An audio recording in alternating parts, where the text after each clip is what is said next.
Bismillahirrahmanirrahim. İyyâke na'budu ve iyyâke nesta'in. Sengagina ibodat qilamiz va sendangina yordam so'raymiz. Al-vajd nima? Qalbda sun'iy emas, tabiiy suratda o'z-o'zidan paydo bo'ladigan shuur, his, tuyg'u al-vajd deyiladi. Qalbda sun'iy, iskustvenniy emas, tabiiy suratda o'z-o'zidan paydo bo'ladigan shuur, his, tuyg'u al-vajd deyiladi. Yana aytiladi, al-vajd qalbda chaqmoq kabi bir chaqnab, yoltirab, so'ngra tezda so'nib qoladigan his, shuur. Ma'ruza eshitasiz, ko'zingizga yosh keladi. Tilovat eshitasiz, ma'nosini tushunmasangiz ham qandaydir ko'zingiz yoshlanib, qalbingiz erib ketadi. Keyin to'xtab qoladi. Mana shu al-vajd. Yana aytiladi, al-vajd bu qalbda paydo bo'ladigan muhabbat, ishq va ulug'lash kabi his tuyg'ularning natijasidir. Al-vajd so'zini birodarlar arab tilida 32 ta sinonimi bor ekan. Al-vajd so'zini 32 xil ma'nosi bor ekan.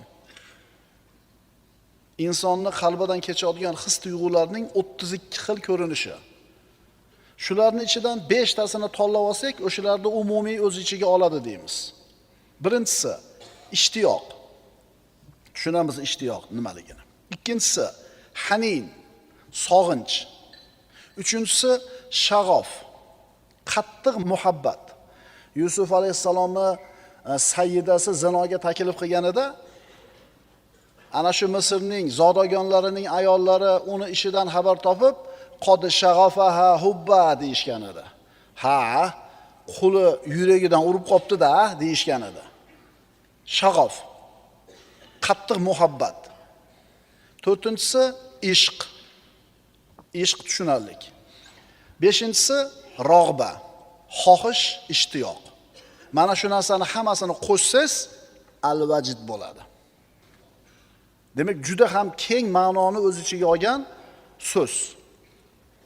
Al-vajd saodat shuurlari. Din deganda birodarlar biz nimani tushunamiz? Aqida, ibodat, axloq, muomala, amr va nahiylar. Endi haqiqiy din deganda biz shularga qo'shimcha ravishda yana shuurlarni ham tushunishimiz kerak. Inson robot emasda, inson iskustvenniy intellekt emasda, hamma gapingizga cho'tki javob beraveradi, lekin unda his tuyg'u yo'q. Qanday shuurlar? Mo'min banda his qiladigan shuurlar. U shunday his tuyg'u shuurlarki, ular tufayli mo'min baxtli bo'ladi. Banda Allohning roziligiga qarab yurib borar ekan, mana shu sayrida bu shuurlarning ahamiyati juda ham katta. Agar mana shu shuurlar bo'lmasa, mo'minning qalbiga saodat olib keladigan shuurlar bo'lmasa, din faqat ma'lumot, jasad bilan yotib turib qiladigan amal, fikr, tushuncha, saqofat bo'lib qoladi. Agar bu shuurlar bo'lmasa, ma'qulmi? Faqat uni musulmonligi shakli bo'lib qoladi xolos. Din odamlarni qiynaydigan quruq amallarni o'zi bo'lib qoladi xolos. Mana roza tutyapmiz. Shu shuur bormi, yo'qmi? Chanqadingiz, saratonda roza tutganda qiylandingiz, tomog'ingiz quridi, holingiz quridi, quvvatingiz ketdi. Lekin ichingizda shuur bor. Men bu qiyinchilikni Alloh uchun ko'taryapman deysiz, mana shu qiyinchilik sizga rohat beradi. Mana al-vajd nima? Qiziqmayapmiz a? Mavzu kunlar salqin, qisqa, chanqamayapmiz ham, och ham qolmayapmiz, yuribmiz a? Lekin o'sha saratonda roza tutdik bir 15 yil burun. Eslaylar? O'sha paytda eslaylar-da. Uyga kirdingiz, rosa chanqab turibsiz. Suv turibdi xolodilnikda, yo bir qanday kompot turibdi, muzdek choy turibdi, haligiga qaradingiz. Nafs nima deydi? Kim ko'rib turibdi deydi. Deganda ichingizda kurash ketadi. Yo'q, Alloh uchun qilyapsan. Ertaga Allohning oldiga borganda Parvardigor sen uchun mana shu narsalarni tashlab jonimni qiynaganman deysiz. Tushundinglarmi mavzuni? Al-vajd mo'min bandani saodatli qiladigan his, tuyg'ular, shuurlar. Ana shu shuurlar, hislar bandani Alloh tomonga yetaklaydi. Payg'ambarimiz sollallohu alayhi vasallamning mana shu mashhur hadislari salasun man kunna fihi wajada halawatal iman. Kimda mana shu 3 ta narsa bor bo'lsa, ana shu inson iymon halovatini totibdi.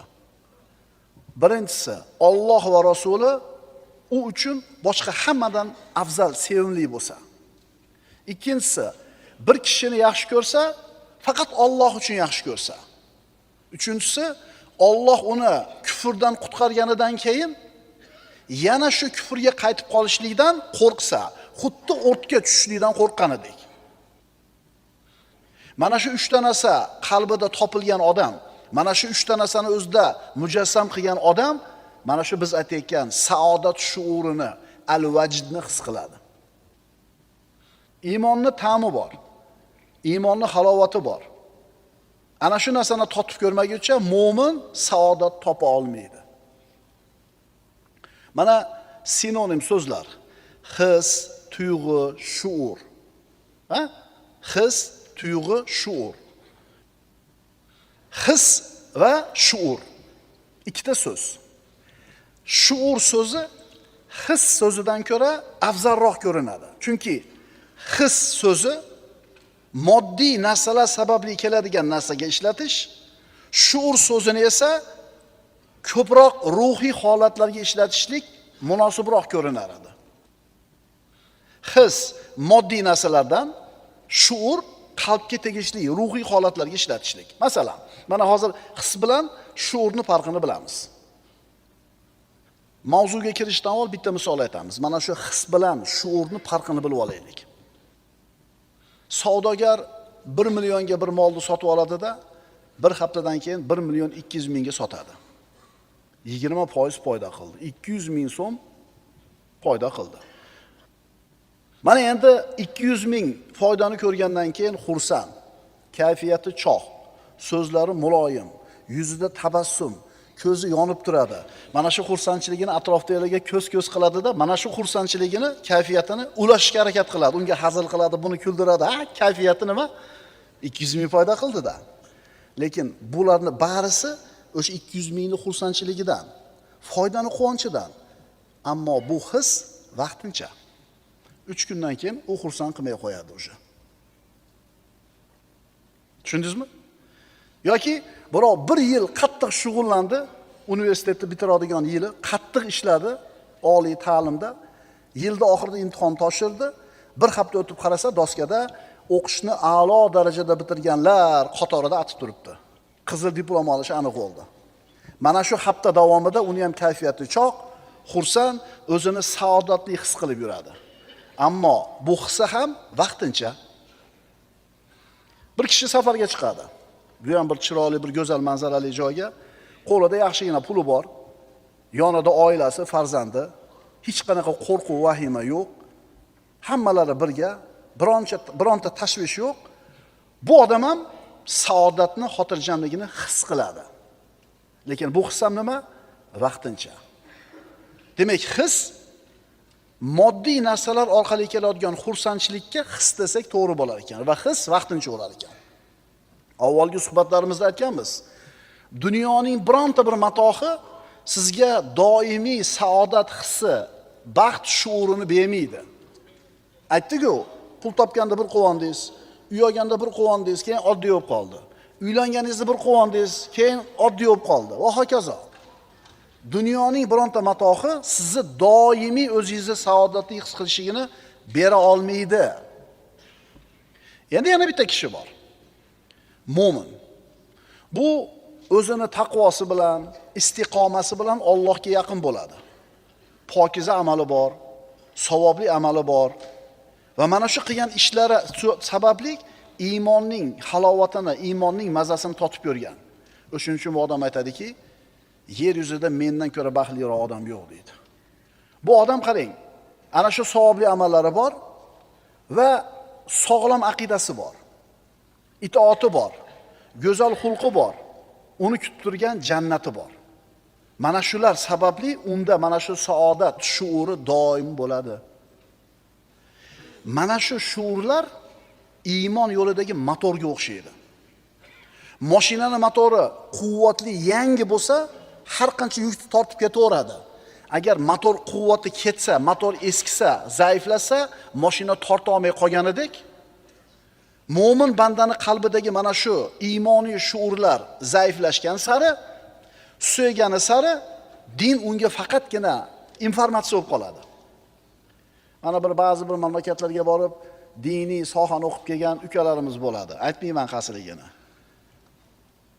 Sigaret chekadi, yalang'och yuradi. Gapirsangiz falsafasi o'qib mullalik qilib qo'yaveradi, namoz o'qimaydi. Namoz o'qimaydi, ishonasizmi? Chunki o'sha shuur bo'lmagan. O'tirib gaplashsangiz hamma yodi biladi. Har qanaqasi siz bilan bahs qilib qo'yaveradi, lekin amalda hech narsa yo'q. Nimaga u uchun din faqatgina ma'lumot bo'lib qoldi? Fikr bo'lib qoldi? Saqofat bo'lib qoldi? Faqat kitob, ma'ruza, maqola bo'lib qoldi? Chunki ana shu shuurni his qilgani yo'q. Mana shu shuurlar insonning qalbida bo'lish kerak bo'lgan saodat shuurlari zaiflashib, pasayib ketsa, kishini dinga bo'lgan e'timodi susayib ketadi. Dindan malollanib, zerikib ketadi. Din ma'lumotlar yig'indisiga aylanib qoladi. Bunaqa quruq ma'lumotlar odamni malollantiradi, zeriktiradi, charchatadi. Masalan, bir odam Allohga bog'lanmagan holda namoz o'qishi mumkin. Nafl ro'zalar tutishi mumkin. Allohga bog'lanmasdan qilayotgan bo'lsa bu ishidan malollanadi. Studentlar, Qur'on yodlayotganlar. Agar sizlar ham Allohga bog'lanmasdan Qur'on o'qiyotgan bo'lsanglar, Allohga bog'lanmasdan Qur'on yodlab, shar'iy ilmlarni o'rganayotgan bo'lsalar, zerikasizlar. O'shuning uchun 5-kursni bitirgandan keyin darrov chiqib ketishga harakat qiladi madrasadan. Nimaga? O'sha shuurni totib ko'rmagan.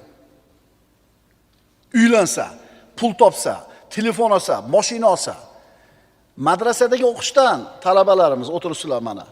Malollanib zerikyapsizmi? Demak, shu shuurni totib ko'rmadinglar hali.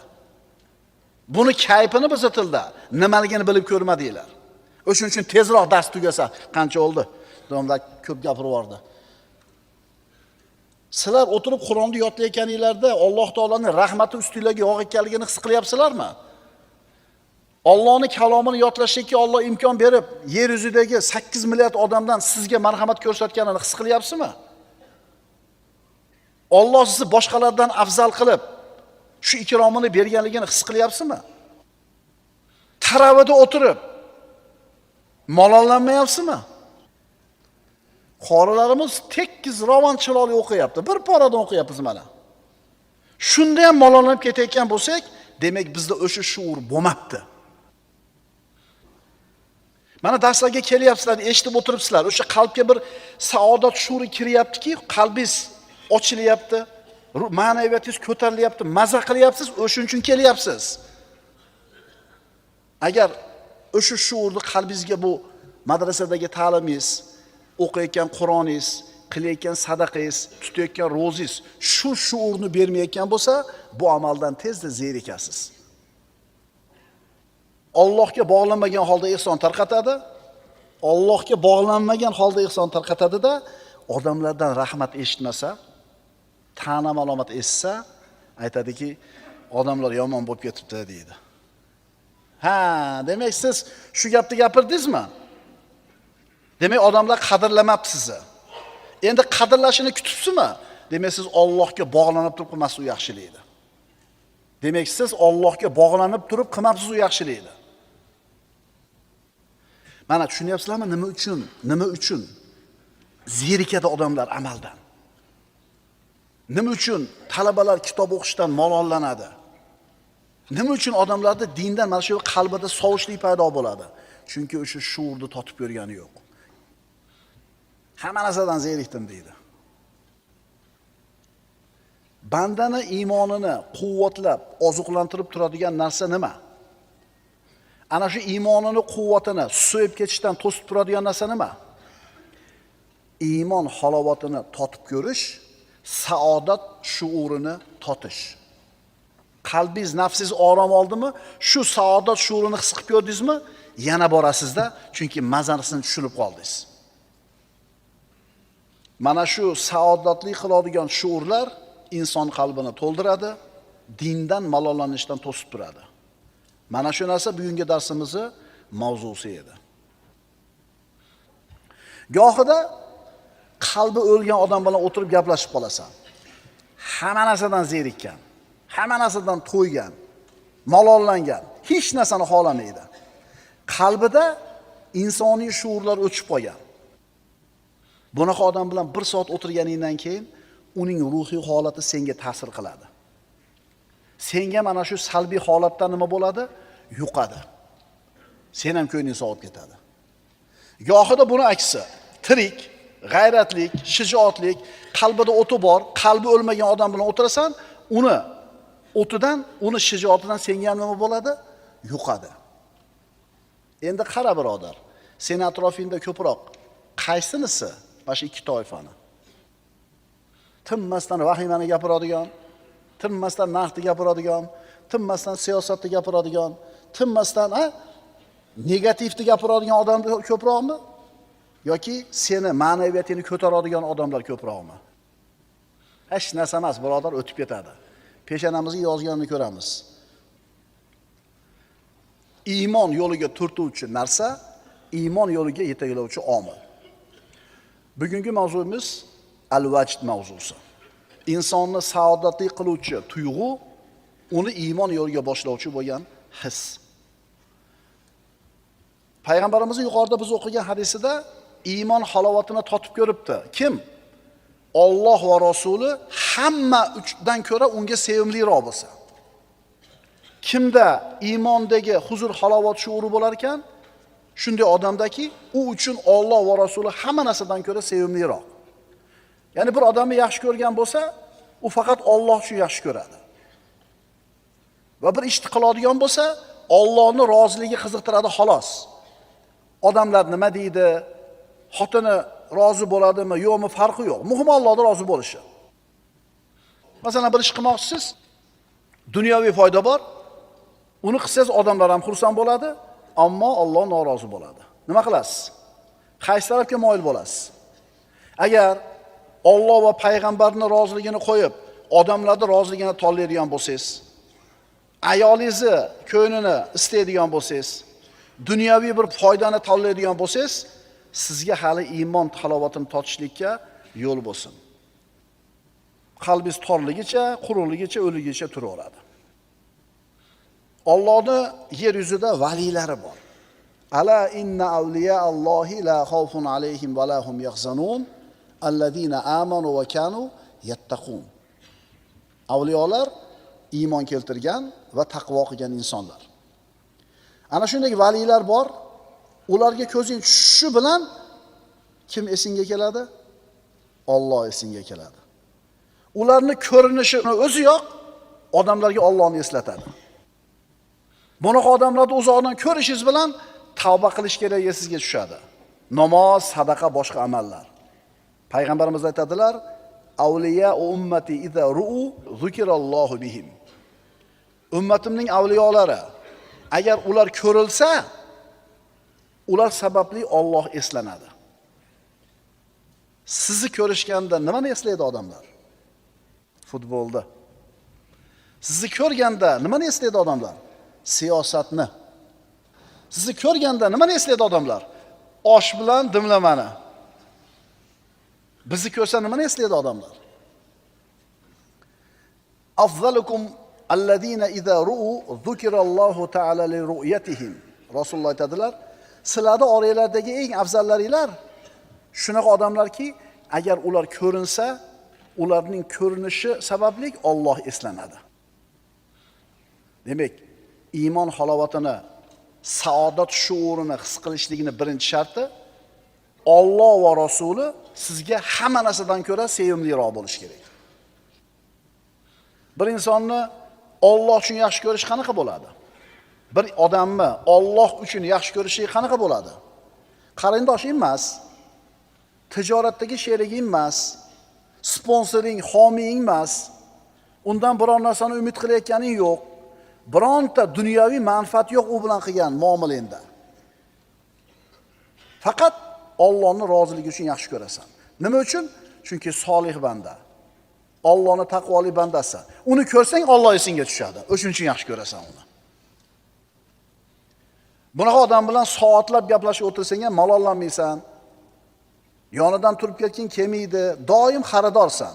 U bilan o'tirsang motivatsiya olasan. O'sha nechta o'shaqa odam bor atrofimizda. Biz o'zimiz qanaqamiz? Agar bitta odamni mana shunday yaxshi ko'rgan bo'lsang, demak sen iymon halovatini totibsan.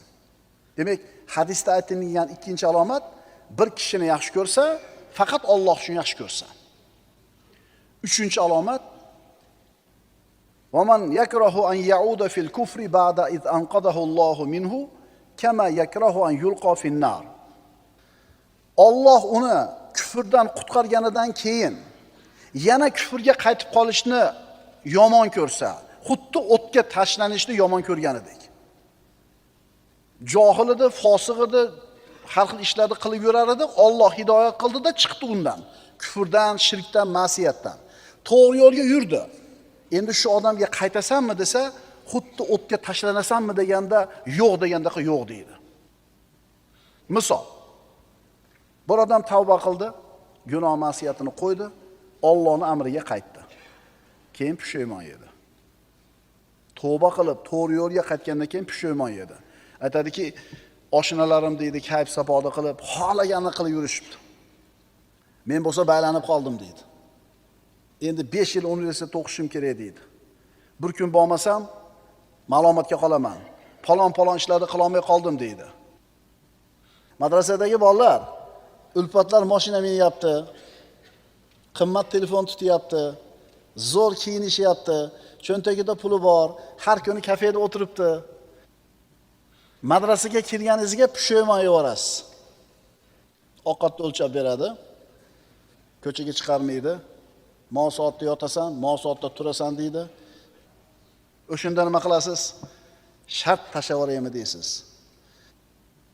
Doktorlar, qo'l ko'tarib qo'yinglar.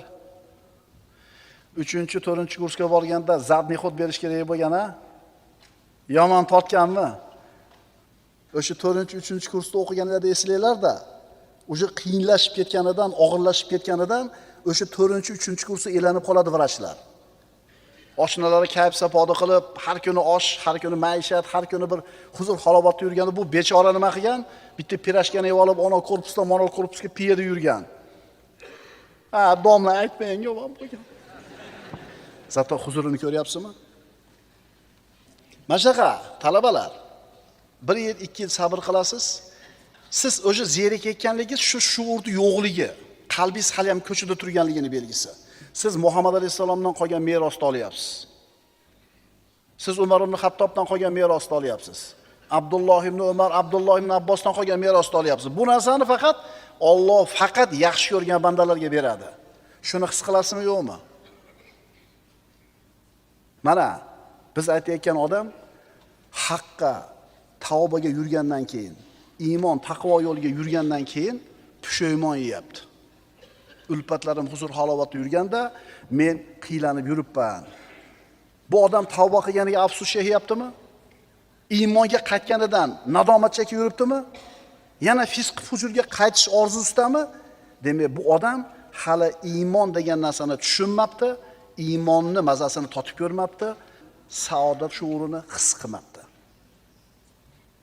أقول قولي هذا وأستغفر الله لي ولكم إن الله وملائكته يصلون على النبي يا أيها الذين آمنوا صلوا عليه وسلموا تسليما والسلام عليكم ورحمة الله تعالى وبركاته.